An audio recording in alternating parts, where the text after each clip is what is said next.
Well, I recorded all of this, and then I didn't think it recorded, and then it did. So I'm going to kind of just talk you through what I did here. And I'm just going to highlight as I go. Okay.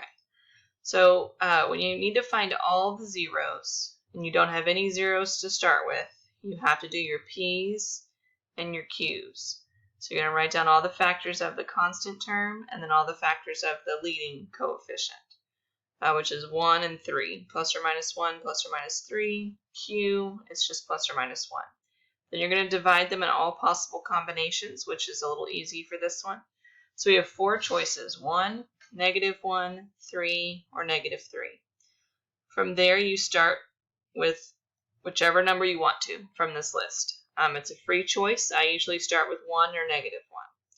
I'm going to do 1. I'm going to do the synthetic division process, and the last number I get, I'm trying to get it to be 0, because our goal here is to find the zeros. It didn't equal 0. So this whole thing is just no good, right? It didn't work. This is a guess and check sort of process. 1 didn't work. So then I usually do -1 after that. So I tried with -1, bring down, multiply, add, over and over.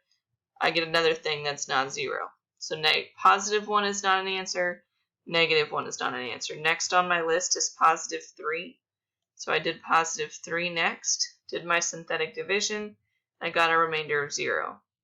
I always turn it into a smiley face to remind myself it's good to get 0. What this tells us is that 3 is one of my answers, so I put 3 over here. Then you're left with the constant term, the linear term, and the squared term, which turns into a quadratic, and you want to try to factor. Unfortunately, this one does not factor. When it does not factor, you want to switch gears into the quadratic formula, which I wrote over here. I want to make sure you have that memorized. You've got your A, your B, and your C. I like to start with B squared minus 4AC first. So I'm going to get that done. I got 8. Then you're going to put that 8 into the rest of the formula. Remember, the -B means the opposite sign of B. So if B is already negative, you put positive, plus or minus square root of 8 over 2 times A. Then you're going to simplify that radical if you can, because it wants it in exact form, which means no decimals, no approximations. So we want exactly what the square root of 8 is. So product of 4 and 2, square root of 4 is 2. So down here I wrote 2 plus or minus 2 radical 2 over 2. Then you divide. 2 divided by 2 is 1, and 2 divided by 2 is 1. The radical 2 stays there. So that gave me 1 plus or minus radical 2, which that translates to that. 1 plus radical 2 is an answer, and 1 minus radical 2 is an answer. So hopefully I didn't go too fast. You can always pause or watch it again.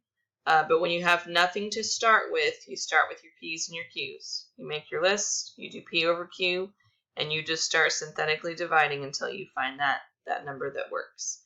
From there, you get it down to a quadratic. You might have to do this process again to get it down to a quadratic. You try to factor. If factoring doesn't work, you use the quadratic formula.